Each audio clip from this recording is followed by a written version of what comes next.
So again, the goal, you have to mentally assume it's going to be a yes, because why wouldn't it be? I mean, it makes no sense.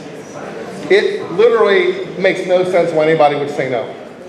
You're going to give them between $3,000 and $10,000 for one day, the easiest thing they ever do. And if you're in a new territory, if you're a new dealer and you can't name drop, you need to get some names to drop. You have the whole company here. So find out who's close to you, and you need to get some names to drop. And they do know people, so find other dealers in your state, or do the best you can, but you want to have some things to talk about. Also, when you go through this, and I did kind of a not great job on talking about what they don't like about fundraisers. Obviously, you want to spend time on that. And I kind of said, oh yeah, so you have a bunch of cookie dough in the freezer and candles in the closets, right? I'm just kind of painting pain, right? So it's good to bring those things up and talk about how they're awful. And I just make subtle things like, oh yeah, you got to deliver them, you got to take the money, you got to do inventory, and So to wrap up, a couple final thoughts is before the presentation starts, there's 6 things you should know. And go ahead and jot these down. So before you start your presentation, there's 6 things you should know. Number 1 is someone they know. Now, if let's say that Clint Stovall is really good friends with Mike Millard, and Mike Millard's worked with me for 5 or 6 years, when I leave, do you think there's a chance Clint might call him? Yep. Yeah. That's good, right? Something else I do too sometimes is I will send an email out or a text to some of my favorite band directors saying, hey, listen, I got a meeting tomorrow with Debbie from Sycamore. Do you guys know her? Do you have any experience with her? And I'll just ask them.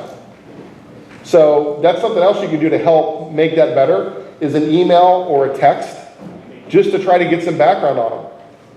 Okay, the second thing I know is what other fundraisers they do and when they do them. And the when they do them is the most important part. So how many of you guys have had the sale, where you run your sale, they bring in cookies, or they have another thing going on simultaneous, right?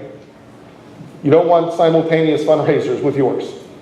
So you want to know what other things they do and when they do them.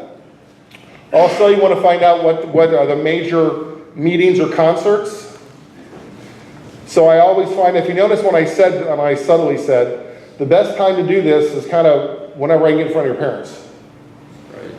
So, often if it's a music program, I will ask, when do you guys have your concerts? Like, do you like to do spring, Chris, they always have them the same time of the year, right? There's a fall, there's a spring, there's a Christmas, typically. So I want to be in front of that, so I know when those meetings are. If it's a football team, I talk about when's your concussion meeting, when do you have the parents together, so I'll know when I can get in front of them. I will know how much money would make them happy. Then I just ask them. So, Debbie, you guys said you do the pretzels, and you make about $3,000. So, would you consider that a successful fundraiser, $3,000? How do you? So, it'd be pretty good. Okay. So, if I can help you make 4 or 5, you'd be happy. So, I want to kind of know the number, and I want to downplay this a little bit. I don't want them to say, "Oh, I'm $40,000 would be awesome." Okay. So, how much money they would be happy with? What the money's for, number 5. And finally, exactly, roughly, when I should run their sale. So I should know roughly when I should run their sale.